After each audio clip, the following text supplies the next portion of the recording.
বড় খিদে পেয়েছে।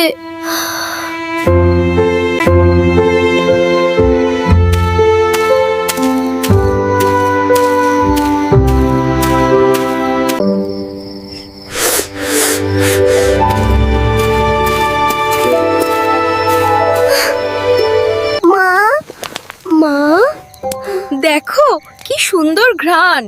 ওটা কিসের রান্না হচ্ছে মা? গরুর মাংসের তরকারির গন্ধ উঠছে। মা, আমি ওই লাল ঝোলের মাংস দিয়ে ভাত খাবো, আমাকে এনে দাও না।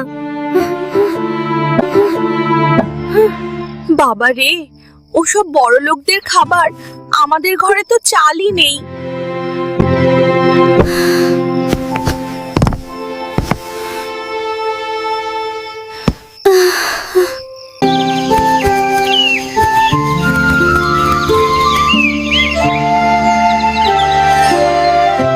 আল্লাহু আকবার, আল্লাহু আকবার।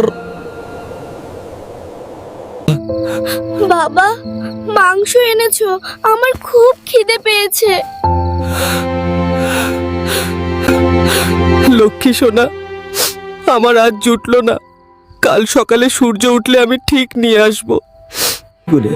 সত্যি নিয়ে আসবে তো বাবা?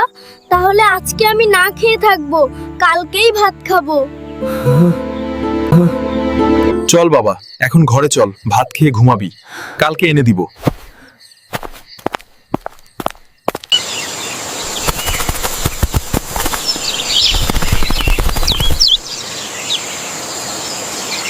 সবাই যখন উৎসবে মত্ত, আমার সন্তান তখন ক্ষুধার্ত।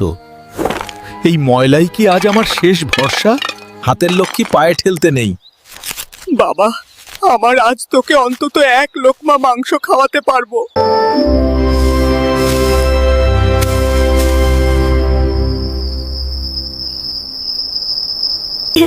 খা বাবা, তৃপ্তি করে খা।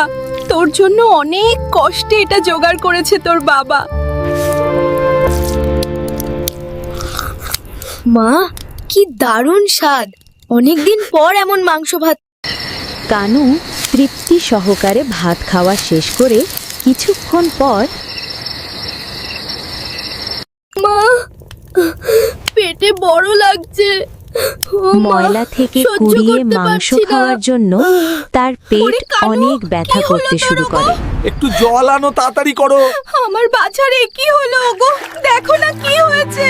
কানুর নিথর দেহ পড়ে আছে। মা একদম শোকে পাথর হয়ে গেছে।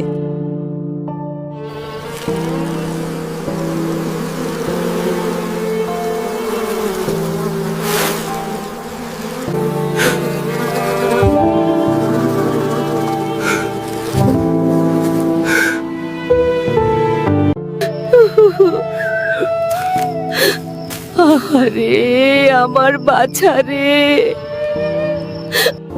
কানুর মৃত্যুতে পাড়ার সবাই শোকাহত। বাড়ি একদম স্থির হয়ে আছে। কানু নেই, কিন্তু কানুর লাঠি এবং তার দা আঁকানো ছবি সবই আছে। শুধু কানুই নেই।